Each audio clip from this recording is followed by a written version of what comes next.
Welcome again, everybody. Thank you very much for joining us in this another edition of Zoom meeting, educational Zoom meeting. This time we called it What Would You Decide?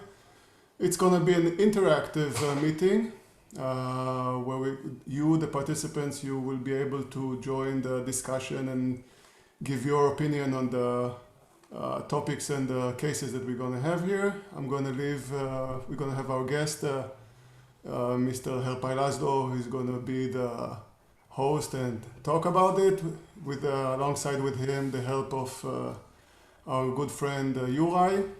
And Mr. Laszlo, it's all yours. Thank you very much. Good evening, good morning for everybody. It's my pleasure to be here again. Thank you for the inviting for this session. During the interviews, what you started, Roy, I already expressed a couple of times that this series was a superb idea. Clever people share their thoughts about the rules, referring how to prepare to the match, how to handle the stress situation, how to behave on the match. Well experienced and well accepted referees give advices to the colleagues. So I think if somebody as listener take it seriously, he can learn a lot. So in my opinion, it's a great idea. But to be honest, I missed something, the activity of the listeners.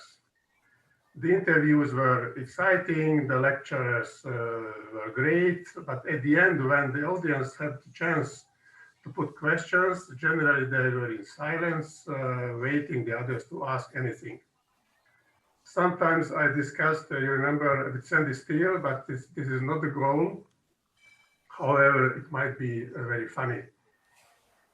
So we were thinking with Roy in the recent past how to elevate the interest or the activity, and we found a solution, hopefully a good one, how to activate the public.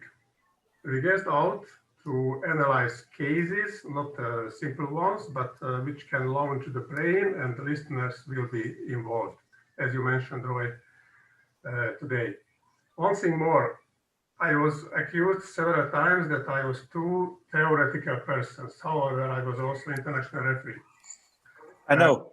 You know, I was for more than 20 years a member in the Rules of the Game Commission. And I have been in the Unified Commission also for 4 years. So I was told to be too theoretical. I focus only to the rules, letter by letter, in the bracket, it's not true. I already forgot what the practice is and so on. So to avoid this complaint that the cases are analyzed by such a person, I have invited my good friend Juraj Mokry from Slovakia, one of the top referees, to confirm or to deny my conclusion, my analysis. You cannot complain that he doesn't know the practice. He's coming really from the practice, on the top practice. So I'm very happy that he accepted my invitation and he's with us, and hope we will maximum discuss and not fight. And at the end of each case, we can give a common conclusion to all of you.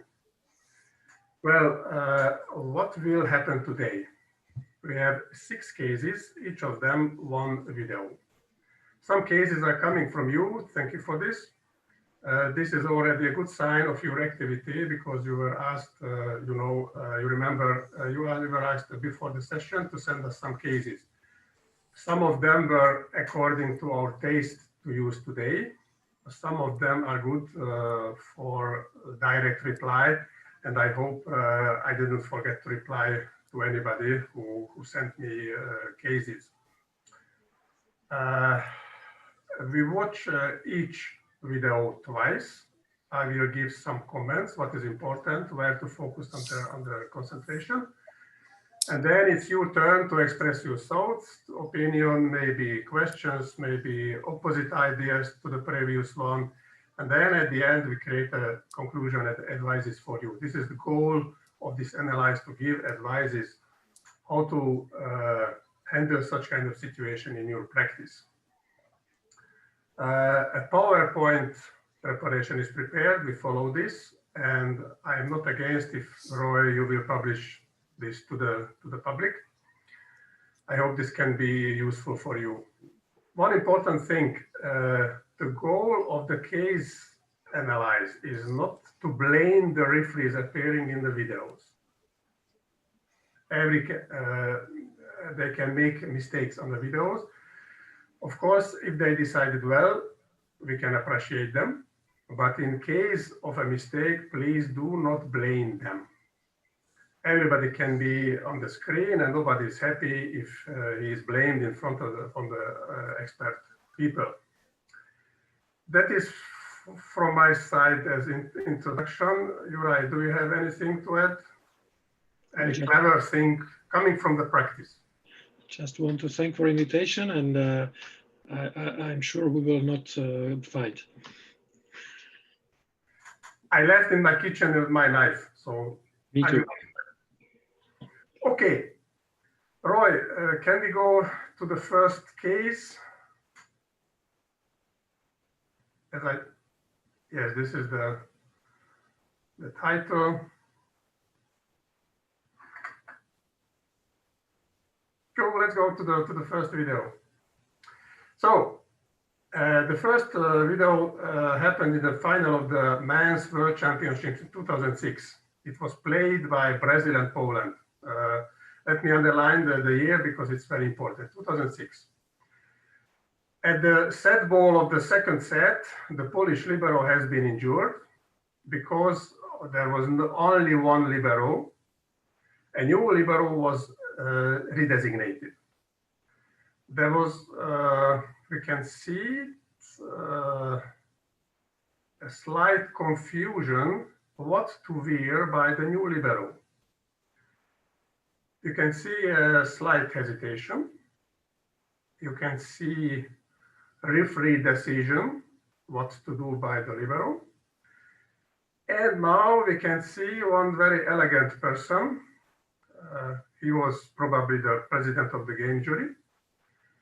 And he intervened in the situation.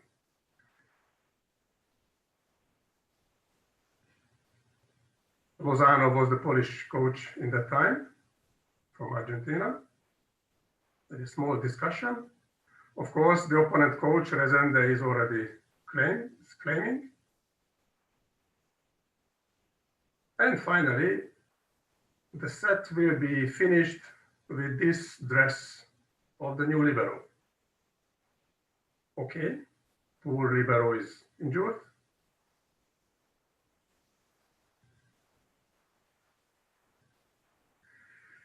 But at the beginning of the third set, we can see that the new libero wears a white jersey, the second jersey of the team. Let us see again. I think it's not too long.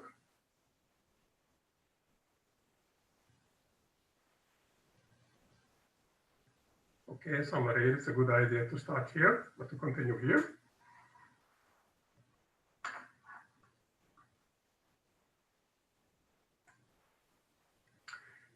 He still the president of Norseca, so a very potent person, vice president of the FIVB.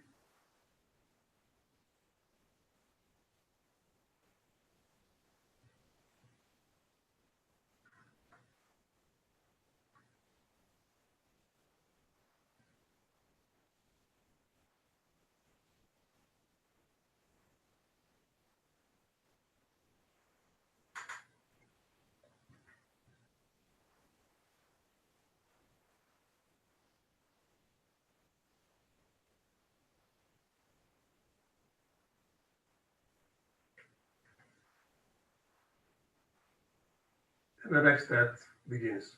Okay, this is the case. Who has any idea about this situation? Who is enough brave heart to be the first?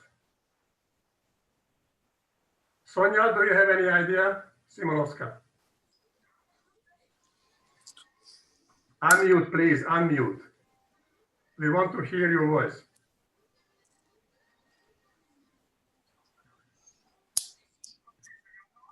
Okay.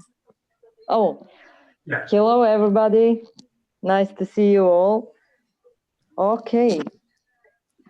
It's very nice case, and for my opinion, I saw that in the first moment, the redesignation libero has the white. He was prepared for the redesignation, and he wear a white jersey. Mhm. And I think that he was prepared for immediately redesignation. That it's Okay, but we saw the final decision by the referees what to wear by the new libero at the end of the yes, second set. First set, the And yellow second for set. a different jersey, different uniform in the third set. So something, so it's a contradiction, a controversial. Who has any other idea? If it was, which one was according to the rules? What is your opinion, Miklos? Hello, colleagues. Nice to see you here. I think at that time the libero redesignation was a new rule, so it was not obvious for everybody how to handle the situation. So according to the rules, if the player can wear similar jersey like the previous libero, or at least different contrasts like the others of the team, he can enter the court in this jersey without any other shirt or something. Unless it's if it's not possible, then he has to wear the libero jacket. But I think the jury member was not fully aware of this rule. That's why he was insisting on to wear this libero jacket. But during between set 1 and 2, they realized that they made a mistake and let the second libero, to play without this jersey. May I ask you, because you are a little bit experienced than the other young colleagues, because you know what was the rule in 2006. Do you remember? No, Yes. I have. Oh, sorry. Yes, so no problem. In 2006, there was every team should have a libero shirt like they had, and but the rule was the libero should be, like you said, different than the other team members, and because every team has two shirts, they were able to change the shirts in the other color. So I think that our vice president, between sets, like you said, realized that it was possible to play in the white shirt number 17. That's what I think. I think it's a logical solution.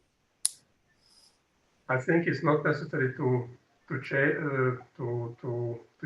who knows what was the rule in 2006. So, Roy, may I ask you to go further in the presentation? Roy. Yes. In that time, the rule was absolutely clear that the redesignated libero should wear the jacket or bib, especially for this purpose. It was in 2006. Let's go further.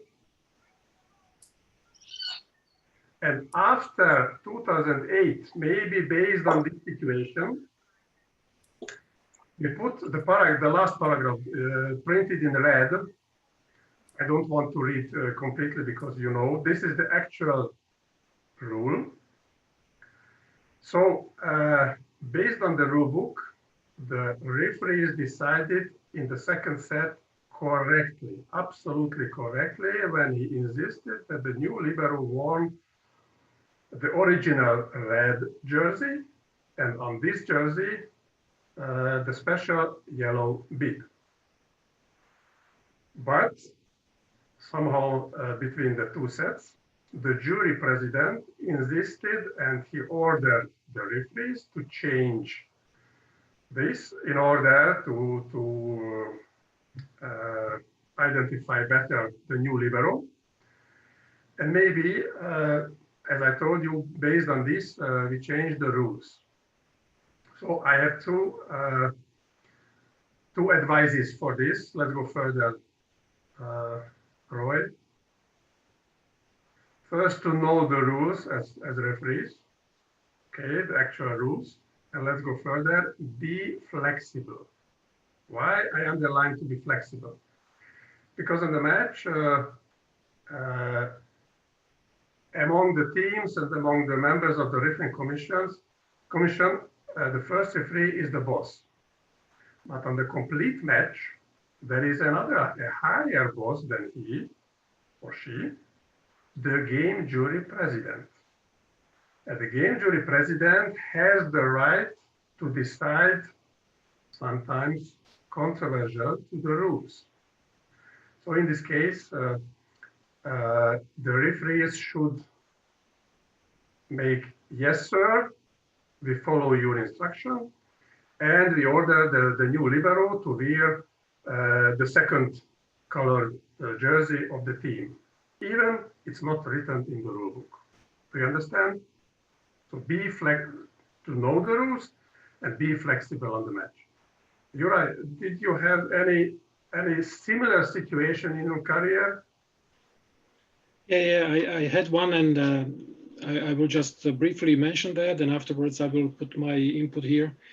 There was one situation in Cairo for the African Nations Championships 5 years ago, and there were players playing all tournament the same way, and suddenly in the final, in the second set, the jury president arrived and insisted that one of the players of one team, it's not important which one, it was Egypt, and the local team, he insisted that the player has to remove a black padding of forearm because it's forbidden to wear black and the team has, let's say, red uniforms. He was the only player playing with this kind of protection.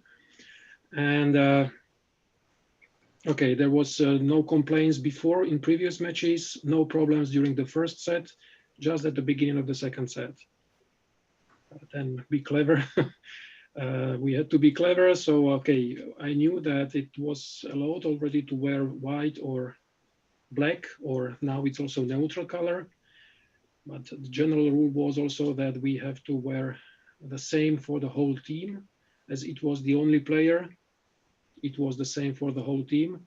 So, okay, what I did to show that we are checking something also for the opponent, I was first referee that time. The second referee was not successful with this communication with the team because, of course, they were protesting. So I called the player to me, to the chair, and I asked him to show me the padding. I know we should not touch players, but I touched the padding if there is something, let's say, solid or some benefit. There was nothing. So I said, okay, it's soft, you can continue. It was against the intention of the jury president or jury member. But based on this procedure, he accepted our decision. Of course, after the match, he came to me and we were discussing this. And from this, there are two things we should take, in my opinion, into consideration. First, it's different if something like this happens before the game, when we have time to not argue, but discuss and to bring our views. And it's different if something like this happens during the game, where we want to limit the time of delay. Like we could see the reaction of Brazilian coach. He was not complaining about what's happening there, but about the delay. It was final of the set. So this was the problem. For him, he doesn't care if it is a bib or is it the other uniform or the other color of uniform. So in my opinion, in that situation, we should be as a one team, take the decision, and then when it's time to discuss, then we can discuss. So this is in my opinion. So the flexibility should be, of course, first on the referee side, but it should be also on the side of jury in case there is some problem, which is not problem destroying the game. So we must be able to manage the situation as fast as possible with short delay and with no, bigger impairment of the regularity of the game. So that's the takeaway from this situation, in my opinion. We should follow what's happening to make it as short as possible, the decision-making process. And if you discuss with the jury president, be polite, because I want to be very polite, but in my opinion, the jury members are not the masters of rules and the refereeing. So sometimes their decision is not absolutely according to the rules. And one thing, I mentioned that the jury president is the biggest boss on the match. I had a case on the Youth World Championship, Youth Girls World Championship. I don't mention the name, the country and the year. On one match, one of the local line judges was terrible bad, terrible. And during the match, the game jury president replaced him with the reserve one. He would not have to have the right to do it. After that, a big scandal was created. The jury is already out of volleyball, so it was a big negative example. What has no right to do by the jury. Okay, so don't allow to replace by him or her anybody of your refereeing corps. Okay, so in this case, be strict and be decided. Okay. Let's go to the case 2 because 25 minutes we launched. Okay. So this is the first case to analyze. We see something in the video. Let's go to the video. And based on this, our brain should be launched. Can we go to the video? Yes. The match was played between Poland and USA. In that time, there was no Vocero system. And we can see that the US libero sets the ball. We can see sets the ball with a classical setting action.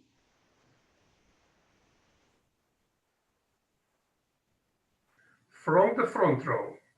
And then something happens between the opponents over the net. We don't know where the ball was hit by them and who hit the ball first. Please do not focus what the first referee decided. If you want, later on we can discuss about the procedure, how the final decision was done. Of course, Anastasia already complained, so he knows very well the rules. So it was a clear classical set, overhand finger pass from on front zone. Okay, and then something happened. I don't suppose it's necessary to launch again the video. So let's go to the first situation. Can we go further? Yes. What is our task? Where is the next service? And what is the base of the judgment? We can say situation A, the contacts within libero's team space. So the two opponents contacted the ball within the libero space. Let's go to the first option. The first contact by libero's teammate, then opponent. So the contact is within the libero team space. And first libero's teammate hit the ball and then the opponent. Who has the courage to continue?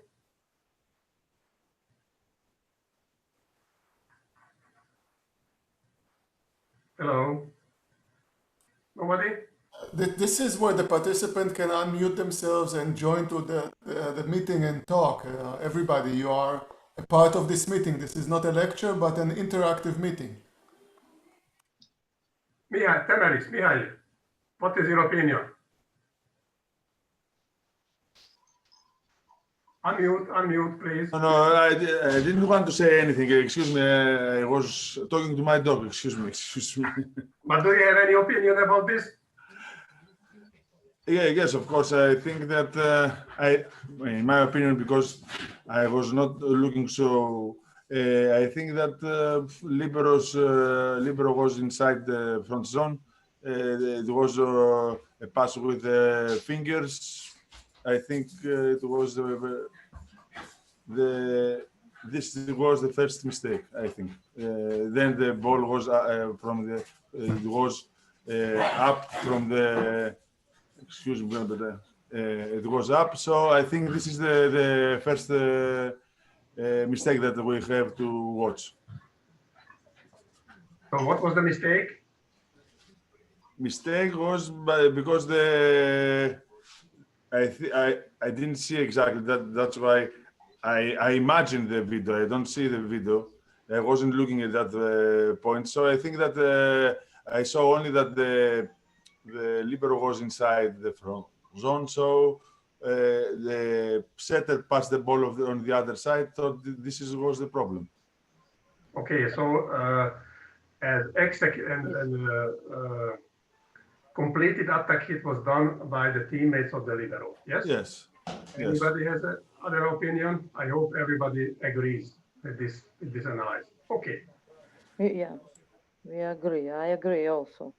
Okay, it's not fine. When libero set the ball, but the action after that, it's important. Even if yes, please don't focus in this moment what you saw on the video. So we go through the options. What can happen? Okay, so the first option is the libero teammates overhand finger pass. One teammate completes an attack hit. It's a clear classical mistake by the liberos team. Yes, agree? Okay. Let's go further, Roy. Simultaneous contact. The same situation, libero sets with overhand finger. Simultaneous contact within the libero's team space.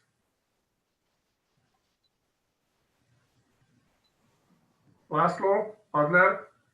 It's a clear blocking fault because he touched the ball in the opponent's space simultaneously with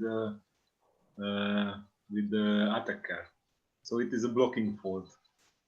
My question is, if the libero's team made a fault or not,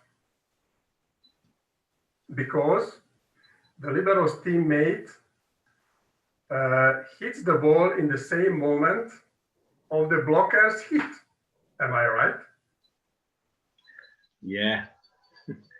So my question is still, if the libero's teammate made a Okay. In this case, a double fault and the rallies replay because the two faults are at the same moment. Anybody because have an opinion? The blocker when the blocker touches the ball and the ball touches the blocker, this is the moment of the completed attack hit and the moment of the reaching beyond but blocking the opponent's space at the simultaneous time. I tell you, I didn't speak with my Hungarian colleagues before this session about this question, so believe me, they are not involved. They don't know the cases, I'm sure. Anybody has another opinion? I suppose no. In this case, if everybody agree, it's a good conclusion. Juraj, do you have any other idea? No other idea. I follow the same. Okay. I'm very happy that the theoretical person and the practical person agrees. Thank you. The next one. The first contact by the opponent, then the libero's teammate. Andriy Kovalchuk, do you have any idea about it?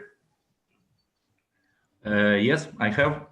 I think it's a fault of opponent because opponent cannot block action before or simultaneously with attack hit. Who has opponent idea?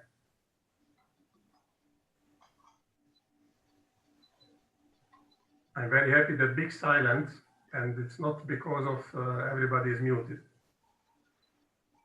Okay, so the blocker has no right to hit the ball in the opponent's space before the attack hit. Yeah. Okay, Roy, we can go to the further slide because we have a summary of these three options. And if this PPT will be published to you, you can study deeply, slowly, because I don't want to read the complete, but this is the summary of what we are talking about, what we were talking about. Okay. Let's go further. Situation B, contacts over the net. It means that this is the net and the hits are done over the net absolutely.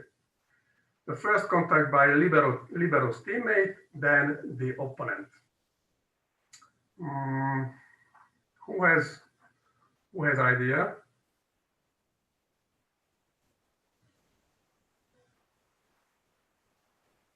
Matteo, you sent me cases. Let me ask you to think about.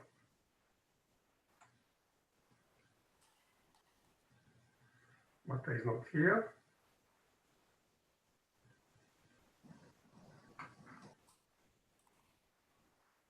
I will risk it. I will be the volunteer. I believe in this situation it's a fault by the team, by the libero's team, because it's a complete attack and the block. The block is legal. The attack is not legal because it came from a overhead pass by the libero. So it will be a fault by the attacker, by the attacker's team. Absolutely the similar like at the first option. Mm-hmm. In the first situation, the first option, absolutely the same.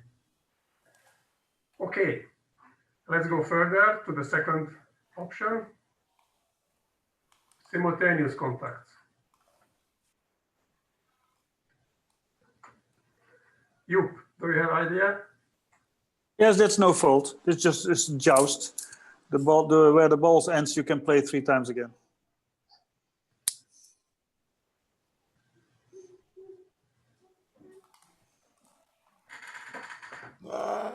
Are you sure? Yes. My question is if the libero's teammate completed the attack or not. When it's a joust, it's together and the same time, so there's no mention anymore about attacker and blocker. Okay, but he did completed attack hit, no? No, at that moment you don't know if he's an attacker or a blocker. You cannot see that. Only the challenge can see it. Our eyes cannot see it. Forget the challenge. Yes. We are talking about a real simultaneous contact. Yes. Can I suggest something? Yes, of course. For me, there's a attack and a block. Then if they're done simultaneously, it means that there is an attack and the block is correct because it's over the net, but the attack is false because it comes from the libero. Is it correct or not? I don't know. Yeah, it's correct. I'm in favor to this. Yes. It's true that we cannot determine which is block, which is attack. We can consider both action as attack. In this case, the libero's teammate completed an attack hit on the libero's overhand finger pass. So, in my opinion, and Juraj confirm me, it's a fault of the libero's team. Next one, please, Roy. First contact by the opponent, then a libero's teammate over the net. No fault. Who told this? Who was this brave heart?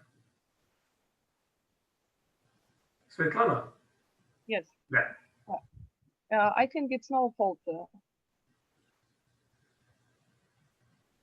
Anybody has opponent idea? Yeah, Yannick.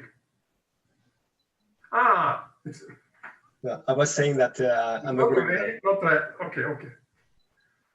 I agree completely with you. Me too. Fine. So let's go further. The next slide, the next summary.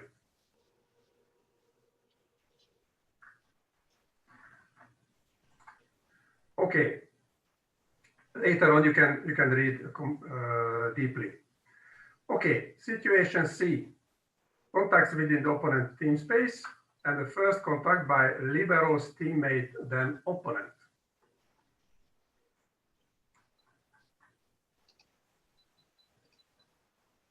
Sonia. For me, it's a mistake of the libero teammate. Pardon? First is, for my opinion, it's a mistake of the libero teammate. Then. Yes, why? Because he attacked the ball from the libero overhand fingers, and obviously that is mistake. First contact by libero teammate. Yes, it's true, but think about here the ball coming from the libero, and the ball is hit by the attacker, by his teammate in the opponent space. Is it attack the ball in the opponent space? It is. No, it's not allowed. No. So that is a clear attack hit fault. Am I right? Yeah. Yeah.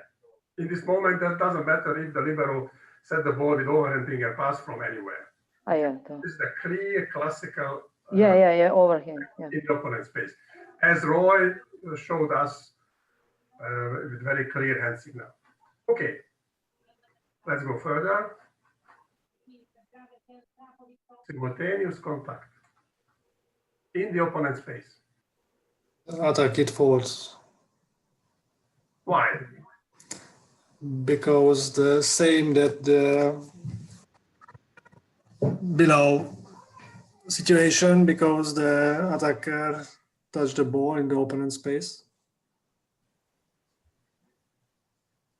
Or if we consider this player as a blocker, can be this can be legal, this block?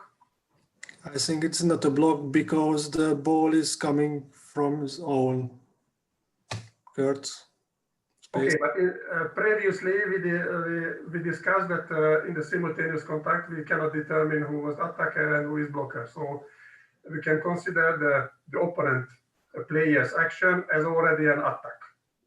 Yes. Yeah. So in this case, the libero's teammate's action was a block. Is this block illegal? No, it's illegal. Illegal. Illegal, absolutely. So this player can commit two kinds of faults. At least one should be called by the first referee. At least one. At least. And there is not 2 points to the opponent, only one, because yeah. Okay. First contact by the opponents and then a libero's teammate. Andrei Kovalchuk? My opinion, it was mistake by opponent because it is not allowed to hit ball in opponent space. Which is a ball? Let me make a swing in the case. A slight swing. Okay. The first hit by the opponent player. Okay.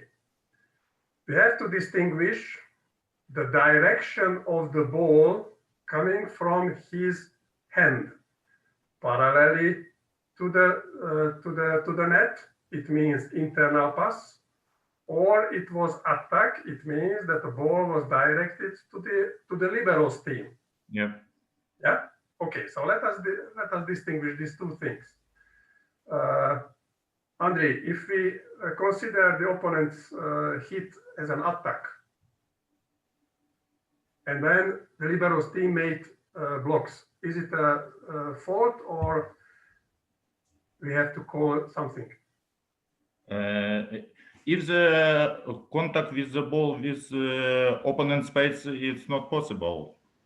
It's mistake. But first, first hit was by the opponent, then libero's teammate. And the first hit was attack. Anybody committed a fault?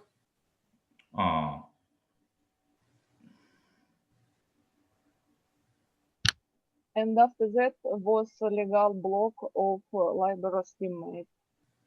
Absolutely. Absolutely. If the ball was from the opponent's hand parallel to the net, and so it was an internal pass. Svetlana, can you continue? Who made the fault?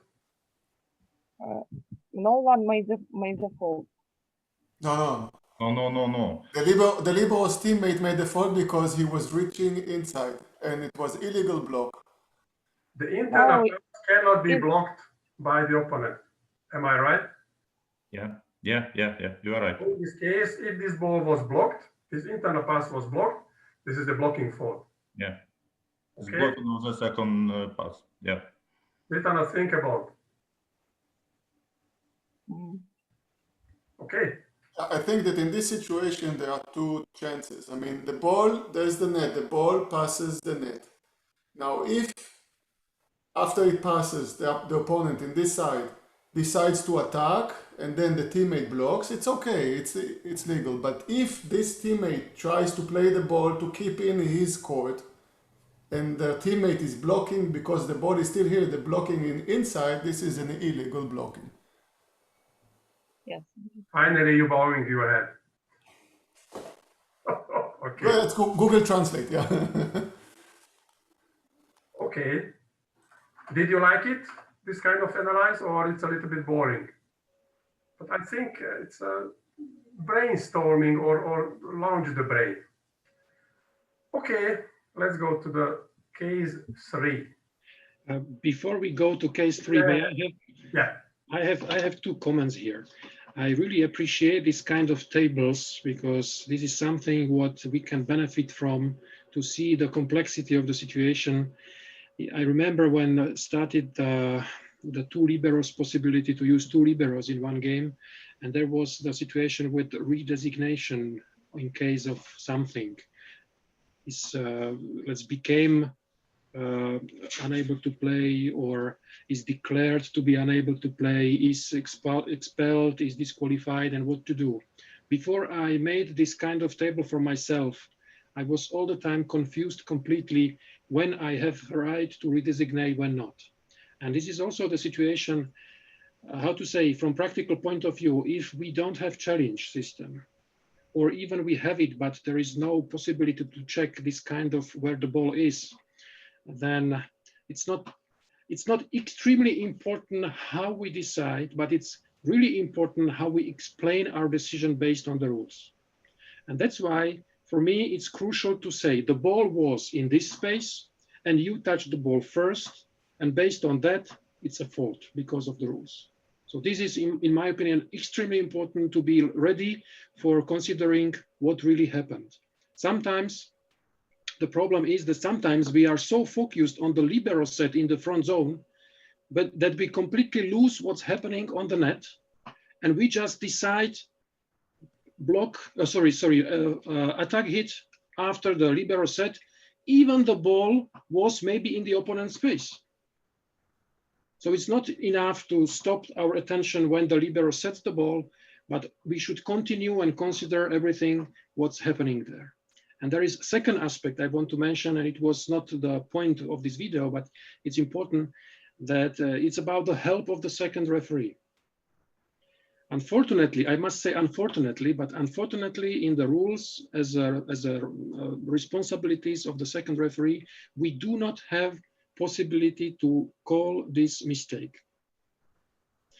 Actually, I don't know why, but it's not there. There is just a reference to the number where it could be theoretically, but it's not listed there. So in this situation, it's extremely important to assist to the first referee immediately, not after the rally.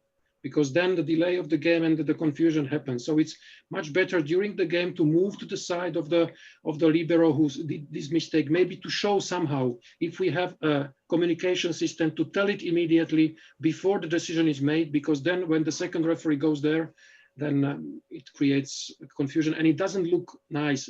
At this level of technologies we have, this must be made already automatically.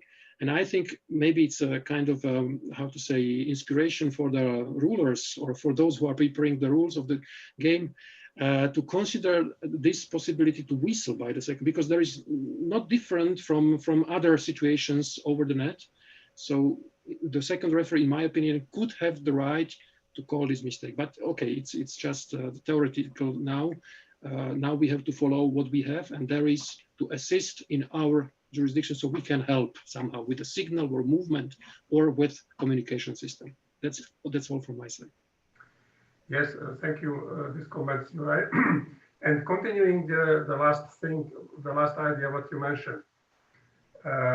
Sometimes it's better to take a risk to reduce 1 or 2 points on the evaluation sheet, but to save the match instead of keeping the rules letter by letter. It's not my duty. It's not. I don't whistle. Even I'm 100% sure that it was a fault. So sometimes you have to make a risk.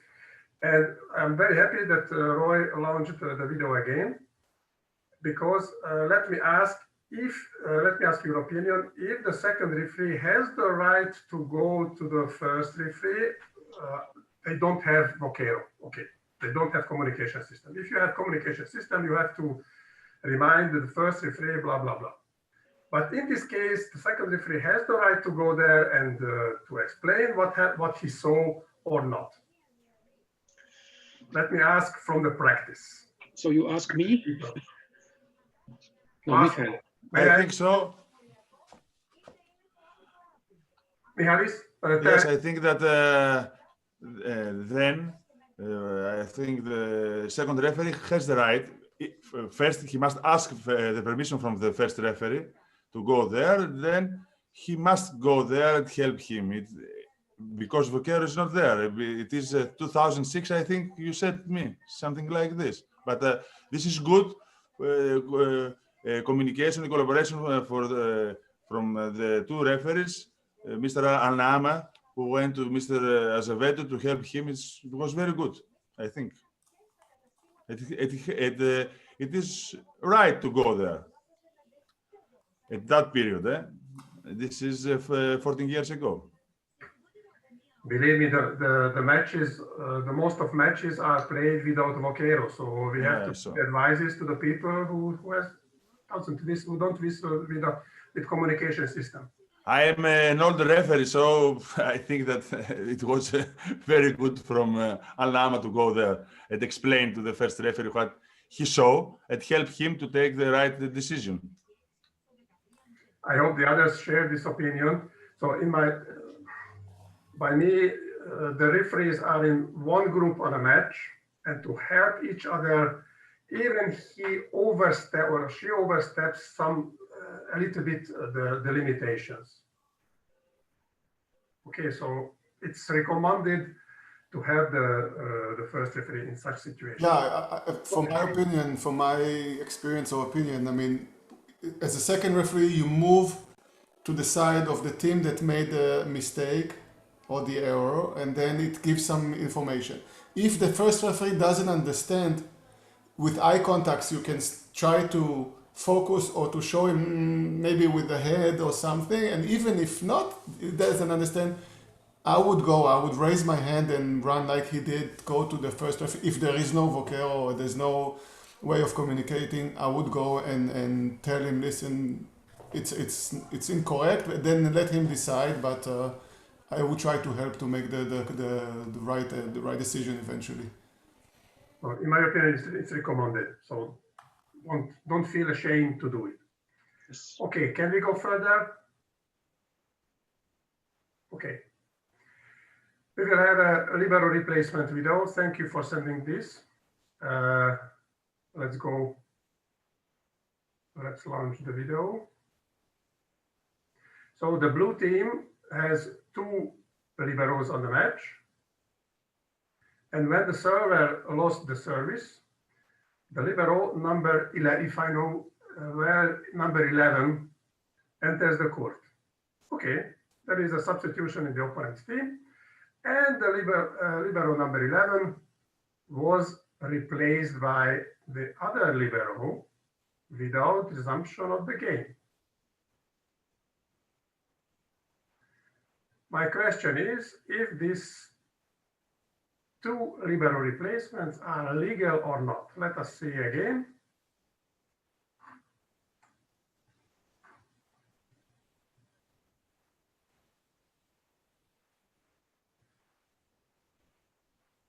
I'm 100% sure that most of you in your career, you met already such situation. I'm sure. And maybe you were hesitating to let them play or to intervene somehow. So who has courage to start the opinion? Can I? Yeah. I think it was a mistake to replacement libero without completed trail.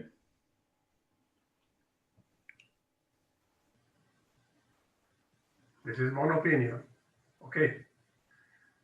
Anybody has another opinion? My question would be how to recognize such illegal replacement during the substitution of the other team.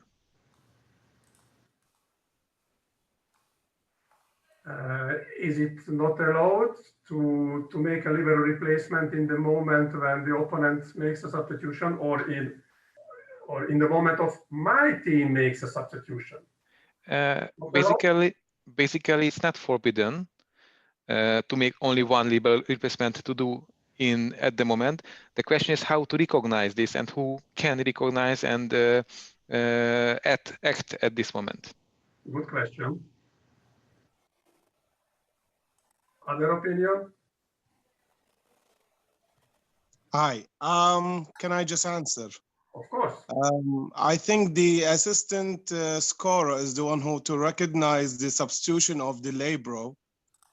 So the second, assistant scorer should give a note to the second referee about the substitution of the libero. So later on, the second referee will go and arrange the substitution between the first libero and the second libero. Mm-hmm. Let me ask you, if your country, do you use assistant scorers following the libero? Not all the time.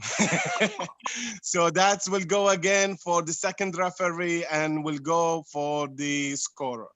And in this moment, the poor second referee was busy with the substitution of the opponent team. Yes. Yes. So the first referee should be in charge of putting an eye around the court and seeing whoever doing whatever doing. Theoretically, yes. Yes. So I think if the first referee recognize there is a substitution between the liberos, they will call the second referee. Second referee have to tell them to go and switch back again and to do a rally to continue playing as normal. And so 20 seconds passed without anything. Yes. Uh-huh. So there's just switching and telling them to go back again. Mm-hmm. It's absolutely according to the rules. I agree. But what about the practice? Juraj raised hand. Yeah. Well, I think it's about the first case you mentioned. It's about flexibility. I'm not very sure that anybody recognized that on this screen, and this can happen quite often also on our matches, that we simply don't see that. What is important is the final. The player is there, and it must correspond with that what we have in our score sheet, And if this is the truth, then we just go. The rule is, in my opinion, to prevent speculation after some, how to say, not completed rallies when there is a replay due to some reasons, and there not to put another libero because that makes sense. But here it was probably by some mistake the one libero went and the other one outside. So okay, there was a libero replacement. Originally, there was the player number, I don't know which one, the blue one, who was serving and made a mistake. And after, when we were starting next rally, there was different libero. Okay, the second one, but actually there was the other libero. And to leave it, you don't break the rule too much, but you save maybe 1 minute with calling the libero back when making corrections in the score sheet, and everybody will check. But what I think, if they see that, then they can speak with the coach or with somebody, the second referee, to say, okay, please don't do that again, because it make confusion for our scorer to properly record the replacement. That would be the way, in my opinion, polite way, and in favor of the game. Maybe I'm not correct based on the rules, but this is how I feel it. I fully agree. I don't know if Sandy is still here, but in this moment, I would follow the practical advices, practical ideas. And let me ask, when a libero replacement is executed, when it's recorded in the libero sheet, if it's not recorded, it was not done. So nobody can approve that the first libero replacement was applied, was executed. Only this camera, this small camera behind the end line. I'm 100% sure nobody concentrated what the libero and the liberos do during the substitution. I'm 100% sure. So in my opinion, let them play, as Juraj advised us. I agree that theoretically it was illegal, but for the game, let them play. I would like to ask something, if it's possible. Just to clarify, I didn't read the whole presentation, so I don't know. I just checked. I don't know the correct answer for that. But why is it not legal as long as that there was not a rally that started? Meaning, they didn't start the rally. There was a substitution going there, so they decided to change for whatever reason, maybe a mistake or something. So they decided to change the libero again. But it could be, even if there was not a substitution, and it could be a late libero replacement because of confusion. Sometimes, you know, the player, not one libero with the other one, but one player with the libero would go in and out because they get confused if the coach wants them to stay or not. And as long as they don't delay the match, so if it's delayed, it delays the match, it could be a delay warning or something like that. But if not, so why should it be illegal? It's just a confusion or fast changing as long as there's no delay for the match. I'm 100% sure that you know the case, the one case in the case book where unconsciously replacement was between the same players. Mm-hmm. If this replacement was not recorded in the libero sheet, we can consider that let them play. That this replacement didn't apply, didn't execute, didn't happen. So somehow we follow your idea, Roy, but actually the rule says that it's illegal. Okay. And the application of the rule, it belongs to the referees. And in my opinion, the referee's idea is let them play is better. Okay. Can I intervene here? Of course, Robert. Because I was the assistant scorer of this match. Bravo. So I was not right. That was an assistant scorer. Fine. We have e-score sheet on our championship. We saw the replacement. We made it the first time. We made the substitution for the other team, for the yellow team. And then we saw the other replacement, and we informed the second referee for the illegal replacement, and he said, we cannot prove that. Let it like that. Just leave it.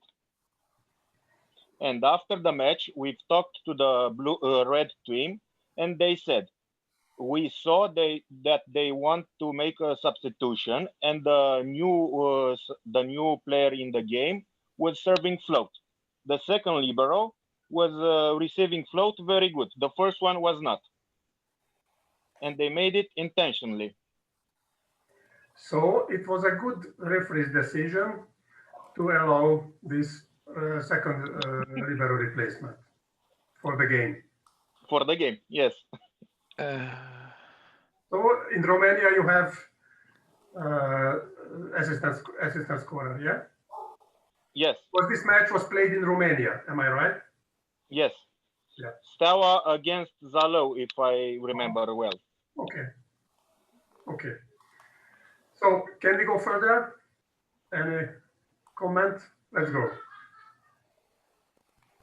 So the next case to analyze, it will be a little bit longer. So let's go to the video.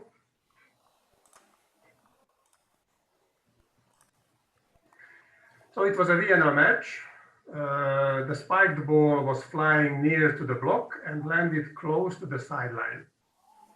The first referee first gave the rally to the team A. Then the team B requested a challenge for block touch. And the challenge was won by the team B. Okay. Then, after this decision, the first referee, after a slight confusion, requested herself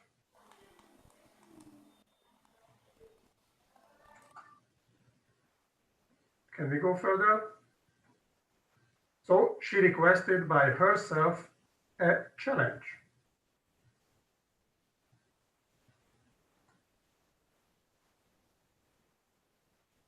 I request a challenge. Yes.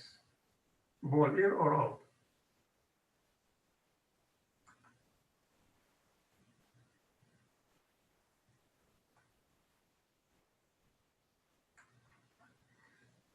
And the challenge approved, the ball was out.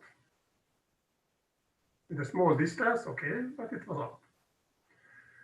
So the question is, if the first referee has the right to ask a challenge after a team's challenge. This is the first question. It was also coming from your side, so I was very happy to have this, because it's really a delicate and a case with several experiences. It can be good advices to the referees. Who has the right? Who has the courage to start? Danica, do you have idea? If I can comment, I'm not 100% sure. I think the first referee have the right to ask for a challenge on this situation. It's you can say it's similar to asking a line judge from line 2 and line, for example, 3. Mm-hmm. So asking a challenge, it's like asking your line judges to give you a signal from the different lines. Uh-huh. This is one opinion. Who has a different one? Oh, I want to say, because, okay, I saw the line judges, he's on the middle, and he showed the block touch. He showed the block touch. Yes, it's and true. The team, yeah. And that was the base of the first decision by the first referee. Yes. Mm-hmm. And the team asked for the challenge, and challenge showed that no block touch. Mm-hmm. Yeah. But first referee, she was not sure it is a ball in or out. Okay, if she's not sure what she saw in or out, it is clear that no block touch. I think that, okay, maybe she can ask for herself. So you confirm Ahmed's opinion, am I right? Yeah. Fine. Any other opinion? Tomasz, do you have other opinion? Jambor. I have no other opinion. Uh-huh. It's correct. Uh-huh. Because the blocker don't touch the ball. It's a different situation, and the ball is out or in. Or the blocker touch the ball. It's easy, but no touch is a hard, different situation. Okay. Let me ask you what is written in the challenge regulation. In which situation has the right to request the first referee a challenge or herself? Which situation? When? I don't know if you followed the previous interview. For example, Sandy told a very nice story when he requested an own challenge. It was perfect procedure, and I'm afraid this was not a similar situation, a similar procedure. So what is your opinion in which situation when the first referee has the right to request a challenge?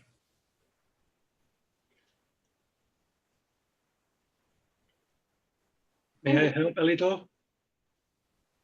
So from practice, I think we follow the recommendations, the referees who are used for challenges. Then in this case, we should use it as a help before our decision. So as we said, we replace the line judge, we replace the other, let's say, senses, but these senses should serve us to make a decision. If we want to use challenge, we want to replace these inputs, so we should decide to ask for challenge before our final decision, not as a correction. We don't know in this situation if the team on the left side, if team A still had available of some challenge, because they can ask for challenge ball in, ball out. In that situation, if I decided in this way that it is a block touch, it means I was sure the ball was out, and I followed the line judge that there was a touch. If I'm not sure, then I remember a referee, I will not tell the name now, but I remember a referee who in a crucial moment of the match, when he was not sure if the ball was in or out or there was a touch, he just instructed the challenge referee, please, I take the challenge, covered the mouth and said, check everything, check block touch, check ball in out, and check also the net. And what you will see, then we will decide to show.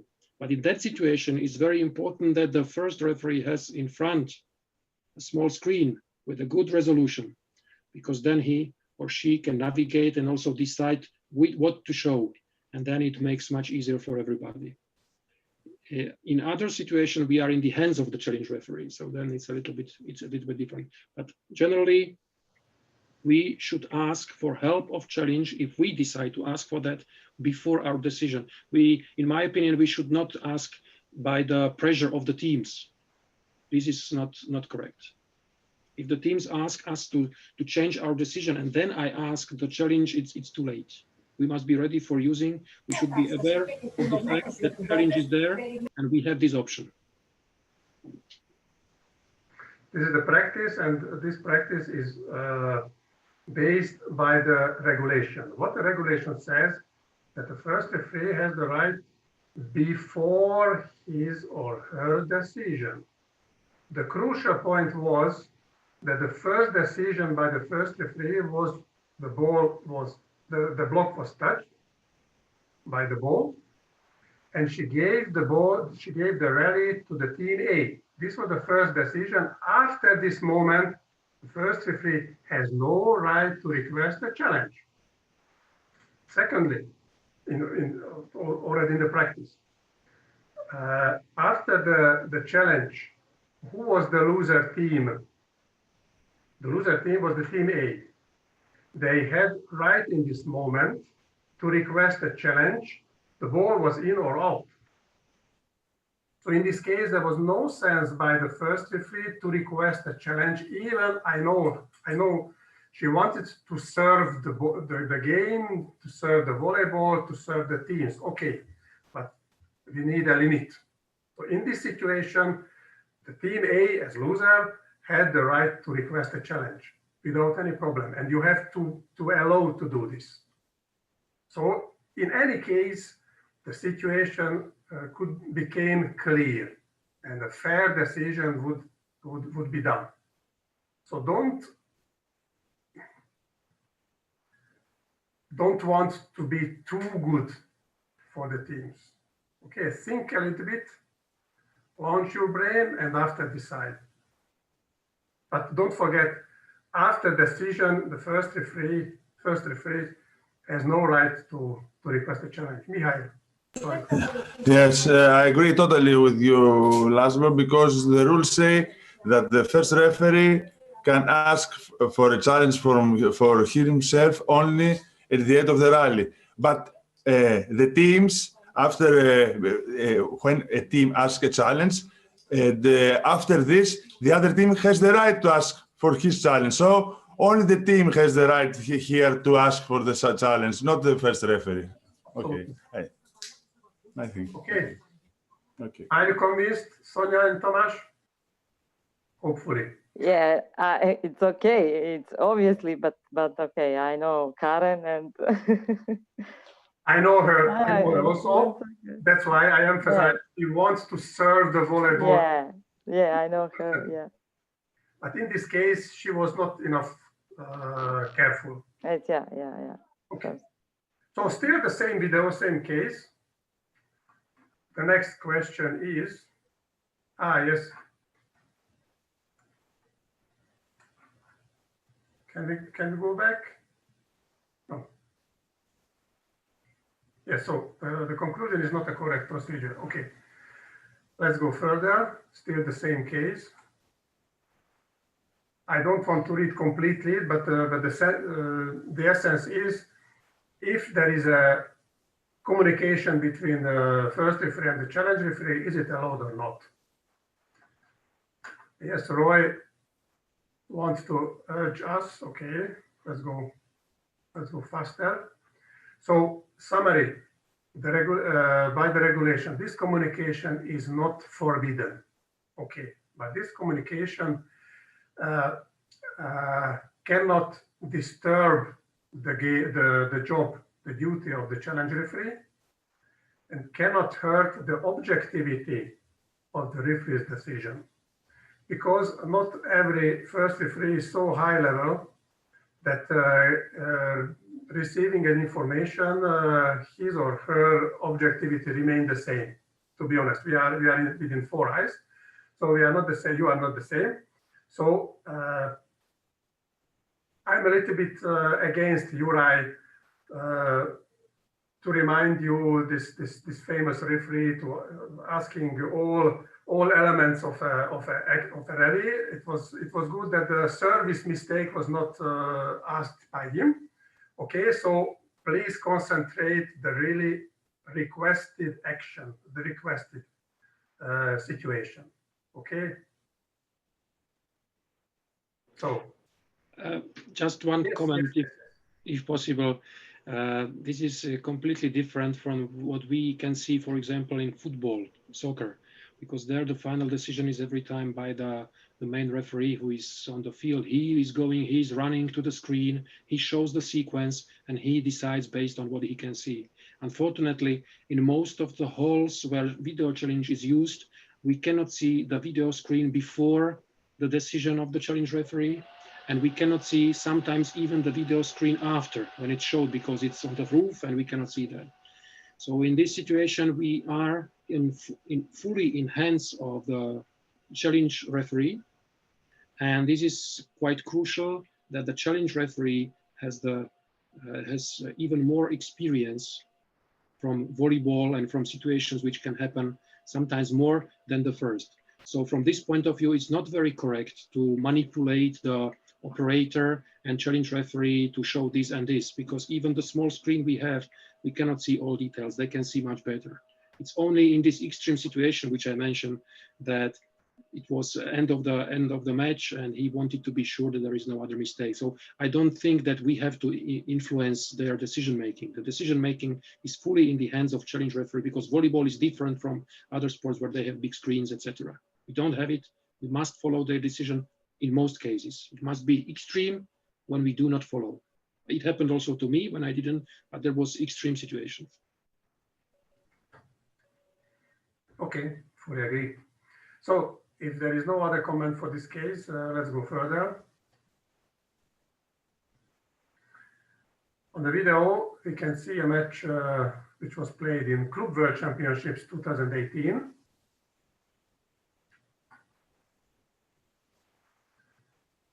And the blue team's number 9 set the ball with one hand. Okay. Then the block hits the ball that landed on the blue team's floor. Okay, it seems to be very simple, but let us make again a little swing in the case for analyze. Let us see again. So what kind of swing we can put to this case, which is really a simple one. So for example, if the number 9, a back row player or not, where the ball was hit by him, over or below the net. After his hit, who played the ball first? And where was this hit? So a lot of options can happen, can be analyzed. And if you are not so tired, we can go in.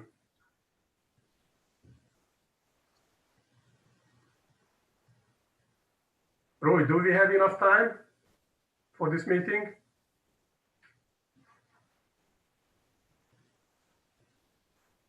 Okay.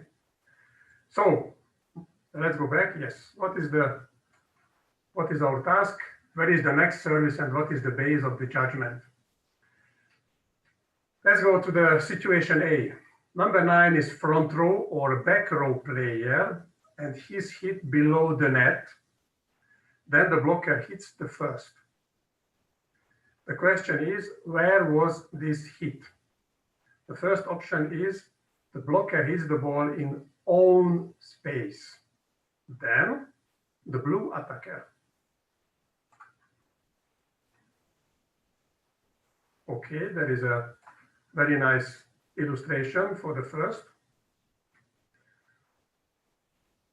Who goes first? Let's see, Adler.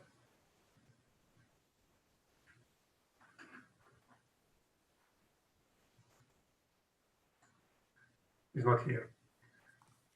Okay, Pierrick. Yeah, as the setter is below, the ball is below the high of the net, there is no fault, or the game continues. Let them play. I hope everybody agrees. Okay. The next one. In the neutral space was hit by the blocker first, and then the blue attacker. Sonia?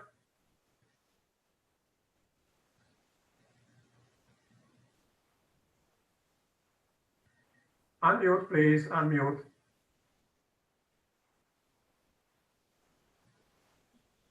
Yes. It's the same. Yeah, it's the same, yeah. Yeah, let me play. Yeah. Everybody agree? Okay, fine. And the third one? In blue teams is the hit, first by the blocker and then the blue attacker. Robert, do you have any idea? Reaching beyond the net from the blocker. So the red team is the 41. Am I right? Yes.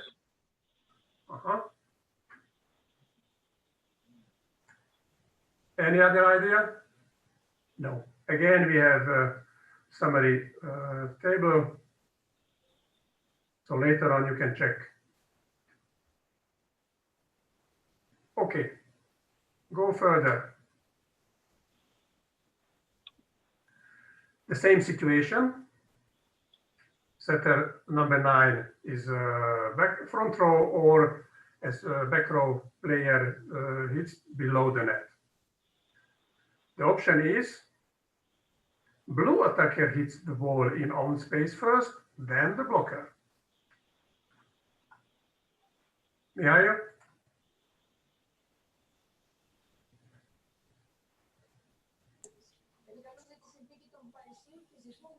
No problem. It is a right play to, no problem, because the attacker hits the ball was coming from the setter, from his setter, no problem. Okay, it's okay. Let them play, yes. Okay, so let us go further. The same situation, but the ball is hit over the net, so in the neutral space. The same. Same? Agree, everybody? Yeah, okay. And the third one, this hit by the blue attacker in the red team's space. Blah, blah. Tomasz? Which is the 40 team and why? I think the 40 team is the blue team. This is a attack hit fault by the blue team. If the setter is a front row player, the fault made by the player who hit the ball in the opponent space, or if the setter is a back row player, Wait. This is the second situation. Okay, so if the number 9 is front row player or as back row, is the ball below the net, the same situation. This is the blue team as the 41. Yes, I agree completely. Okay, let's go further. Again, the summary. I hope there is no fault. It seems to be no. Okay.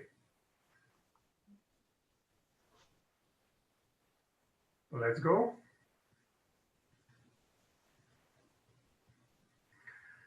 The same situation, but the blue player and the red player hits the ball simultaneously. Go ahead, Roy. Yeah. First in the blue team's space. Now coming the swing. Robert. Reaching beyond the net from the blocking side. Fault for the red team.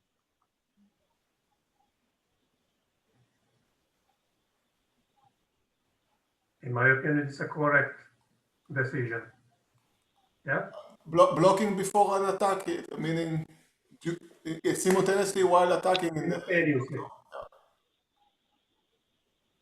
So because the blocker has the right to block the ball in the opponent space only after the attack hit. By the actual rule, let me underline, by the actual rule. Who will be in the next year, we don't speak about. Okay. Next one, this simultaneous contact is in the neutral space. Svetlana, correct. Are you here? Svetlana is not here. Sonia? Yeah, I'm here. It's okay. It's okay. Okay, yeah. Continue. The red block. Or not?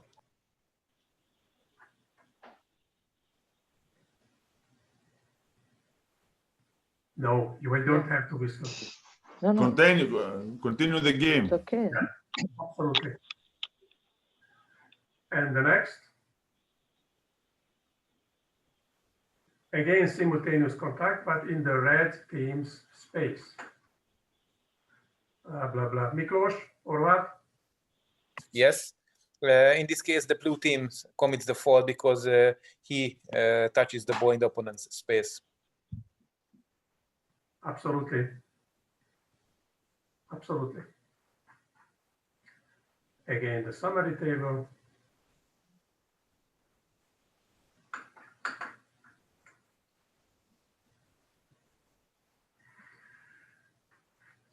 Okay, let's go further.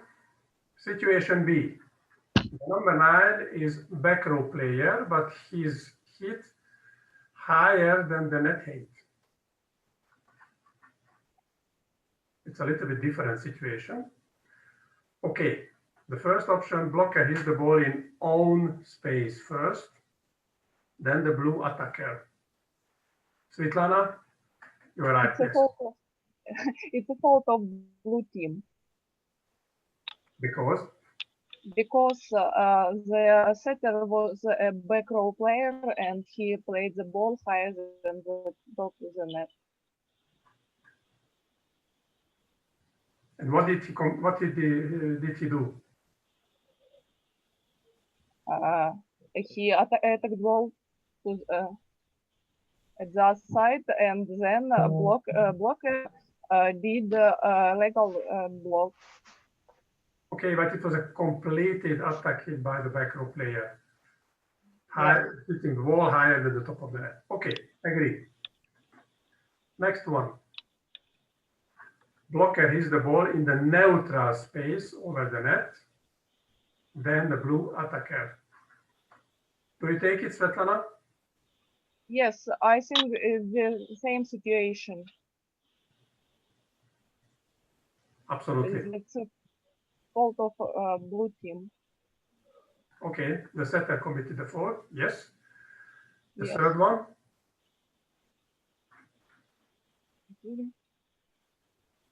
It's a little bit complicated because in the blue team's space was the block, but the set was parallel to the net. So in this case, it was an internal pass. Robert, you have any idea? I think it's replay because the attack hit was higher on the top of the top net, and the blocker played the ball in the opponent's space. So both mistakes happened at the same time when the ball was hit by the blocker. The attack can be effective when the blocker hit it, and the blocker made a mistake when they hit it. Okay, but my question is that if the ball was parallel to the net. Set parallel to the net, was it an attack hit or not by the back row player? No, it was a pass. So? It was a reaching beyond the net from the block. So the point for the blue team. Uh-huh. The setter didn't make any fault. It was a parallel, yes. Okay, fine. Let's go further. Robert, still it's your case, your option, because in this case, the blue setter made an attack hit because the ball was directed to the opponent's team. You have to repeat what you told us 1 minute before. Yes. Replay because both teams made the mistake in the same time.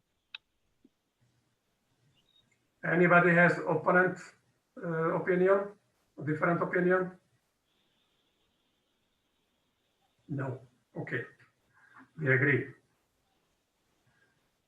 The next slide has a summary. Okay, it would be too long to read, so you will get it. Okay. Situation is the same, but the blue attacker hits the ball in own space first, then the blocker.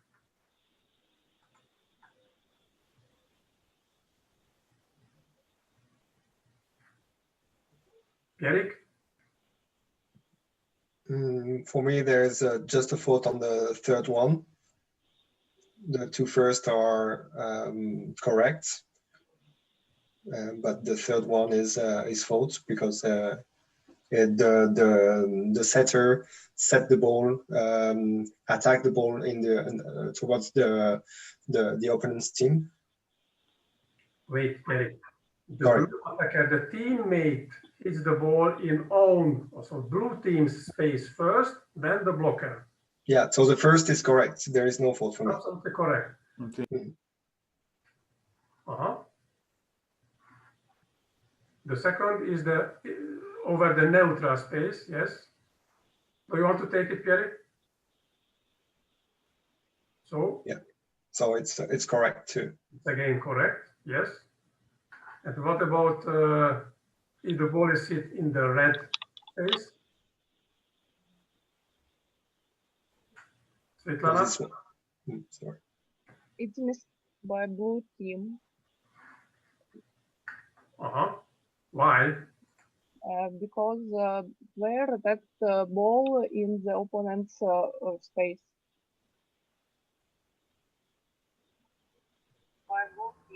But the setter was a back row player, so the first fault was the ball.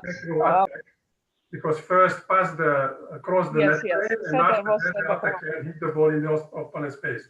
So two faults. At least a mistake of blue team. Yeah. Okay. Again, the summary.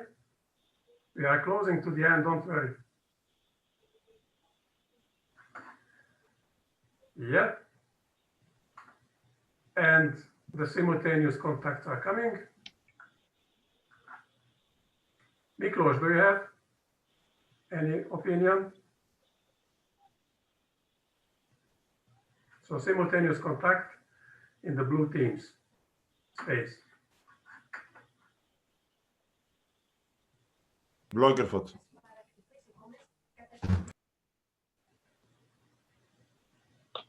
From my point of view, it's still the same, that simultaneous contact in the opponent's space is forbidden, so it's the fault of the red team. Of the red team, yes? Yes. Yeah, agree. Can you continue the next one? This simultaneous contact is over the net. It's a tricky question, but since we cannot decide who touched first, I think let them play. No, I think it's mistake of blue team. Why? Explain me. Mrs. First Referee, please explain me your decision. I'm the game captain.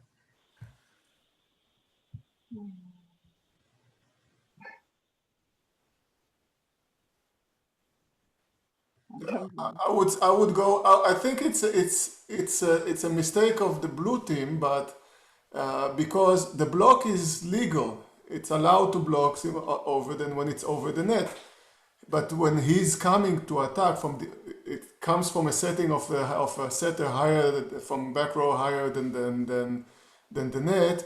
So the attacker bringing the ball to this simultaneous contact, he's a fault. He's attacking, so his action is a fault, and I would call it but maybe I'm making it too complicated. It's not the same situation when the libero sets the over and trigger pass from the front zone. It's totally different.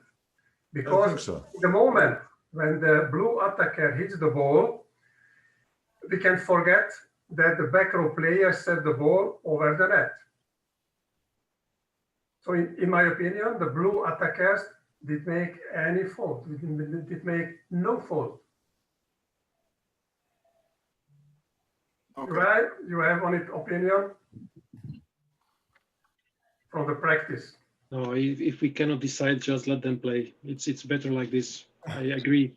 As soon as the ball is touched, even at the simultaneous time with the opponent team, with the blocker in the neutral space, the blue team already started. This is an attack, and this attack was allowed because it was in his own space partly, no reaching beyond the net, and really we can forget what happened before in that moment.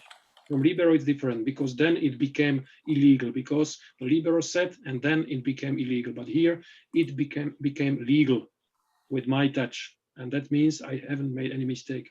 And the blocker can do that. So he also didn't make any mistake. So let's go. There was no fault. Okay. I liked the first reaction of Juraj when he came and he was holding his head like this.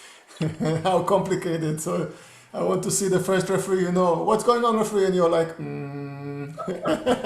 This is that hand signal 27. Yeah. Okay, and the last one in this option, the simultaneous hits in the red team space. Sonia?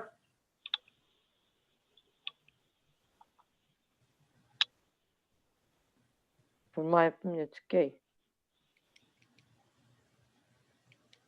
It's okay, for my opinion, yeah. Svetlana, do you have any other idea? Yes, I have another idea because when the ball crossed the net, the ball it was a complete attack hit by back row player of blue team. Absolutely. So it is the blue team's mistake, yeah? Yeah. Yeah. Okay. Yes, yes. Normally for. Clear, Sonia? Yeah, for the red team. Okay. I saw. Fine. We finished this long situation. And if you are still not tired, I promise the last case will be very short. Okay, but very interesting. So let's go to the video. Not this one. Roy, not this one. Yes. So the ball landed on the green team's court, and the blue player was chasing the ball in the free zone. Everyone thought that the ball crossed the net plane over the antenna. The question is, where is the next ball, next service, and why?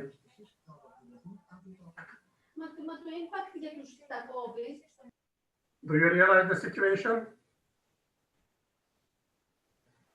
Please don't focus that the blue player under the net hit the opponent's court, because he didn't hit, and the crucial point is not this of this video.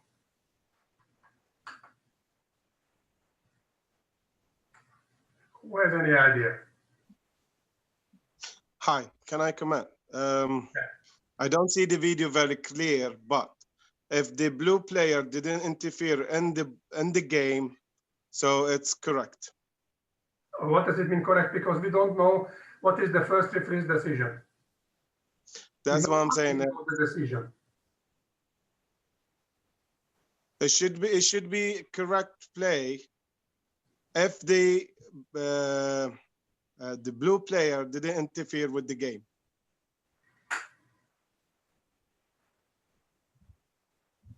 It's one approach. I accept. Is any other approach? Well, I want to say that I think we are trying to understand if there is interference. Now, interference is not something that must be physical, meaning somebody blocking your way or touching you, or when you are trying to play the ball. Could be also interference if he causes you to change your understanding and stop your action or something because you were thinking that he was doing something else. If that is the situation, so I guess in this situation it's interference. He's interfering because he caused. There's a player number, the tall one running there, coming to play the ball, but he stops because he sees the other player coming to play, running to his side. In my part, I would call it interference and would give it for the green team.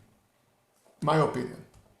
Okay, let me remind you that in the rulebook we have a very nice definitions, and among these definitions we have a very nice definition about the interference.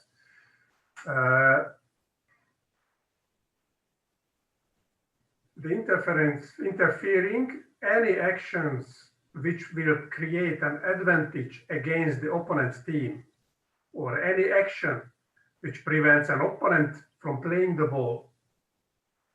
Can we consider this for the blue player or not? Because, as I mentioned, everybody thought that the ball was flying over the antenna. It means it would be replayed from the opponent's space, free zone. But it was not, because probably it was between the antenna. So the ball cannot be replayed, but the ball fell down in the green team's court.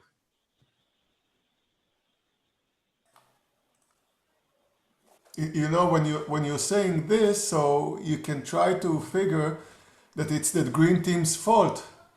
They were not smart enough to see that the ball is passing between the antennas and trying to play the ball again. But the green team was very polite, because they didn't want to prevent the blue player to replay the ball. That was the reason they didn't want to play the ball. If this is the reason, I come back to my original decision. I would give them the green team the ball because of interference by the blue team. Look the green team's player, when the ball fell down on their court, everybody showed the blue player that he was the reason that they didn't play the ball. Mm-hmm. Do you understand my approach? Yeah. So it's a little bit late and maybe you are tired. So it's true that, to be honest, I had a discussion with Sandy Steele and with Juraj before this meeting, and I had opinion, Sandy had opinion, and Juraj had opinion. So about the same case, we had 3 different opinions. Can you imagine? 4 referees to decide on the match immediately. Where to give the ball. So it's true, in my opinion, that the green team made a fault because they didn't play the ball coming from the opponent between the antenna, and the ball fell down their court. Is it a fault? It's a fault, yes. But it's also true that based on the definition of interfering, the blue team made also a fault, because they were the reason that the green players didn't play the ball. Because they were influenced by the running blue player. So the blue team made also a fault. To be honest, we cannot judge who made the first fault. So we can say it was a simultaneous fault. It means, in my opinion, and maybe Juraj will confirm my idea, to replay the rally. And you can explain based on the rule one approach, the other approach. Both of them are true based on the rule. Both teams made the fault in the same moment. So in this case, replay. If you want to give the ball to the blue team because of the green team's fault, the green team's game captain can come and can explain, hey, they interfered us, they made also a fault. If you make the opposite decision, the blue team also can approach the first referee, hey, the green team didn't play the ball fell down in their court, so they made a fault. You're right. Yeah, as you said, we were discussing this, and okay, this is a very specific situation which happens maybe once in I don't know how many matches. In Hungary, similar situation happens. How many times? How many times? Okay. Until now one, but I watch more and more videos. Yeah. So in my opinion, if there is such an extraordinary situation, and if we really cannot base who made a mistake as a first, it's not a shame to give a replay, because even the teams will understand. Even for them, it was surprise, in my opinion. Okay, there are some specialists which can afterwards discuss. We can afterwards discuss. We can learn from that. But in case we are not able to decide at that moment, I'm not in favor of replays. But in this situation, okay, the green team was at risk that if the ball is running outside, they maybe make they make some interference with the other team. The blue team wanted to play. Finally, maybe they made an interference. So it's so complex situation that I would go for the last option. So the replay, and let's see, maybe next rally will be better. That's my opinion from what I feel as a feeling the game in this case. And don't forget that interference doesn't mean physical contact between the opponents. Fully agree. It's not just physical contact. Yeah. No. And let me add something, a good advice that, as Juraj mentioned already, you should decide in every moment, but you should be able to explain your decision based on the rules. That's all. So, dear colleagues, my presentation or our presentation has been finished. So if you have any question, but the time is enough late. Nevertheless, we can discuss more if you have any question. You can mention that you were boring in this session, or maybe you will write to Roy, I want to see never these guys because they are very boring. They are speaking about the rules always and about refereeing. I think we're gonna receive. I think we're gonna receive some people asking for more and more of these meetings. As much as I know, every time that we meet referees together and we start to talk about rules and interpretations and stuff, you can go on, after the match in the parking lot, you stay for 20 minutes or half an hour talking about this and that. I think a lot of referees like that. They like to have the situation analyzed, to share the opinions. It makes the brainstorming together. It helps them to think more clearly that once they will be there on the top chair and everything, they will have this ability to analyze a situation immediately and to know how to react and to make the right decision. When we talk like this each other, I think it's very much helps this ability of referees to make the correct decision eventually. If possible for me to one last comment, because I was thinking about this already by preparation for the seminar, and we are talking about flexibility, be flexible, be in favor of teams, etc., etc. I would say one more thing. We need also strict referees. And I tell you why. If somebody is strictly following the rules, of course the teams at that match don't like this referee. But the teams are learning and they expect that, okay, this is according to the rules, so we must behave like that. But then if one flexible referee will come, he's the good one because he maybe doesn't follow exactly the rules like they are and they can see their flexibility. So from this point of view, it's good sometimes for us at the higher levels where the teams were educated with some strict rules, that suddenly there is something more relaxed, but still they are behaving mostly based on these strict rules. So at these higher divisions, higher levels, it's sometimes easier for us to be a good referee because the bad job is done at other levels with strict referees following exactly the rules. So it's not a shame to be strict, but it's very good if we are able to be flexible in a correct moment and then to be in favor of the game. That's my impression.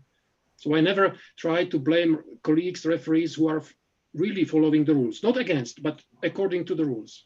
because that makes benefit in future for us, for other referees. That's my impression I wanted to share with you. We didn't recommend to the referees that they be always flexible. First to know the rules and try to apply, and if necessary, be flexible in some situations, that's all. Yes, thank you. If I remember when I was international referee, it was in the prehistoric time. Any other comments? No, I want only to say that, okay, I agree with the opinion of Juraj, but it must be Juraj to be very flexible. It's not very easy for not a top referee to be flexible. That's I must say to everybody else, because Juraj is Juraj. Is the top referees. The top referees can be a little flexible. For the other referees, not being the top referees is not very easy. And they must know how flexible can be. This is the difficult situation, I think. Well, I have some opinion about, I have an opinion that maybe, that I said it in the meeting before with Sandy and Susanna. I see refereeing, when you start refereeing and you continue your exercise and your professionalism and your experience in refereeing, it's like driving a car. When you start driving a car, when you receive your license, you are very strict. You go only by the rules of everything, by the signs. You don't overpass the limit of the how fast you can drive, and you look everything very, very strict and very nervous. But as you get more and more experience, you can start eventually to put one hand and to drive with one hand on the steering wheel and to be more flexible. You know that in this kind of situation you can be more flexible, and where there's traffic you have to be more careful. This experience is like in refereeing. So the more you will referee, when you start, when you have your not enough experience, you have to be strict because you have those rules to guide you how to control a match and how to whistle a match. Once you have them inside you as in the system to be almost in natural, you whistle everything almost naturally, and you feel comfortable and very natural to be there on the chair and to whistle this. You have the possibility to be more flexible and then to be more have more flexibility in your decisions when you control the match. Of course, by the rules, but to be more flexible. And that's like I would call how to round the corners. You have a square which has pointed corners, but once you are very flexible and smooth, you can make it more round and more easy to hold and everything with and to be more flexible. This is my philosophy opinion. Just to add something very shortly, you should have a respect on the match, and to gain respect, you cannot do as a only flexible person. So you should follow strictly the rules, and after that, sometimes in some situation you can be flexible. Okay. Thank you very much, Juraj. Thank you very much, Laszlo. It was really thrilling, very, very, very educational, very interesting. I'm sure all of us, we learned a lot of new ways of watching and deciding and looking at different cases, and we can use it for our whistling and our future work. Anybody would like to add some last comments before we finish this meeting? Just thank you. Just one very, very short, really very short comment. Please. We try to demonstrate how a case analysis can be for the referees. So let me ask you, if you don't whistle, but you watch the game and you see a simple situation, let you put some swing into a situation and then try to think how to decide what can happen and so on. So try to study at home on this way. So it was a kind of help, and I hope you get well this kind of help. And it was my pleasure with you again. Okay, so if everybody would enjoy that and would like to have some more of these nice meetings, we are always open. You can always share and send me on WhatsApp or an email. You have the email on the finish of the presentation, or call us or anything. You can send us some cases. If we'll have some interesting one, we'll have another meeting like that. And it's always fun to have this brainstorming and talk about. It's really educational. Again, I would like very much thank you, Laszlo, to thank you, and thank you, Juraj, for your sharing of experience, for your time, and for your patience with all of us. Until next time, have a good evening, safe weekend, and stay safe and healthy. God bless. Good night. Same to you. Bye Thank bye. you very much. Bye-bye. Bye bye. Bye.